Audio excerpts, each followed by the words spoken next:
Hello friends, interesting knowledge میں آپ سب کو خوش آمدید۔ اور آج کی اس ویڈیو میں آپ کو بتاؤں گا کہ کس طرح فرشتوں نے اللہ تعالیٰ کے حکم سے حضرت آدم علیہ السلام کو سجدہ کیا۔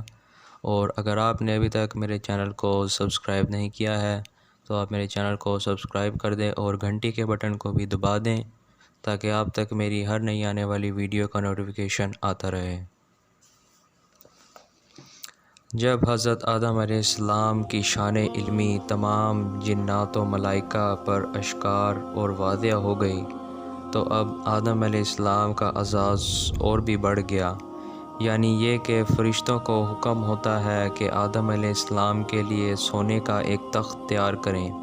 چنانچہ اسی وقت اس شان و شوکت کا ایک تخت تیار ہوا جس کے 300 پائے تویا قوت سرخ کے تھے، اور دوسری تیاری کی تو انتہا ہی نہ تھی۔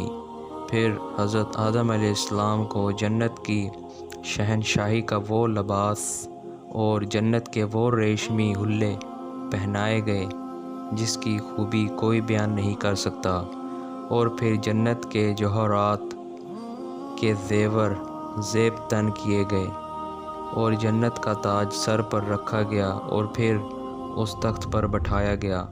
اس وقت آدم علیہ السلام کا حسن و جمال تخت شاہی پر بیٹھ کر جب آپ جوش و مسرت میں آ کر مسکرائے تو جنت میں ایک دن نکل آیا اور فرشتے حیرت سے دیکھنے لگے۔ پھر حکم خدا تعالی ہوا کہ آدم علیہ السلام کا تخت فرشتے اپنے کندھوں پر اٹھائیں اور آدم علیہ السلام کو ساتوں آسمانوں کی سیر کرواتے ہوئے عرش مولا کے قریب تخت کو لا کر رکھ دیں۔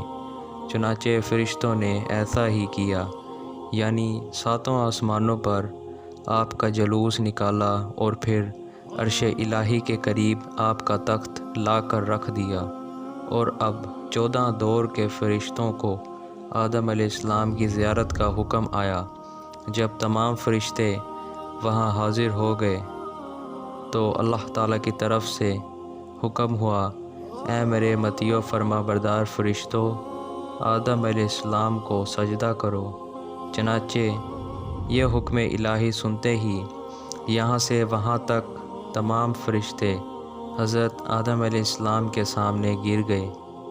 پہلے حکم الہی سن کر سجدے میں جو گرے ہیں وہ حضرت جبرائیل علیہ السلام ہیں، جن کو سب سے اعلیٰ خدمت اللہ تعالیٰ کی جانب سے مرحمت ہوئی، یعنی آپ کو وحی کا کام اور اپنا امین بنایا گیا۔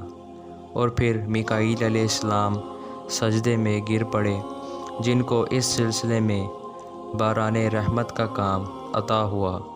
پھر حضرت اسرافیل علیہ السلام سجدے میں گرے، جن کو اس سلسلے میں سر پھونکنے کی خدمت توفیل کی گئی۔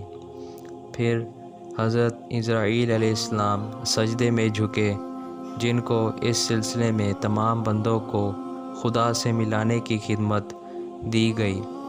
پھر تمام ملائکہ سجدے میں گری، جن کو اس سلسلے میں معصومیت اور مقربین کا خطاب دیا گیا۔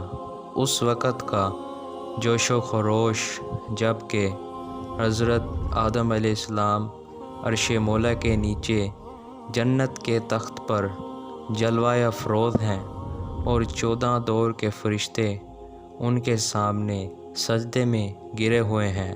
سبحان اللہ۔ میں امید کرتا ہوں کہ اس بارے میں آپ کو مکمل طور پر معلومات حاصل ہو گئی ہوگی کہ کس طرح فرشتوں نے اللہ تعالیٰ کے حکم سے حضرت آدم علیہ السلام کو سجدہ کیا۔ اور اگر آپ کو میری ویڈیو پسند آئی ہے تو آپ میری اس ویڈیو کو لائک کریں، کمنٹ کریں اور اپنے دوستوں میں شیئر کریں، اور میرے چینل انٹرسٹنگ نالج کو سبسکرائب کر دیں۔ اب میں آپ سے ملوں گا ایک نئی انٹرسٹنگ ویڈیو میں۔ خدا حافظ۔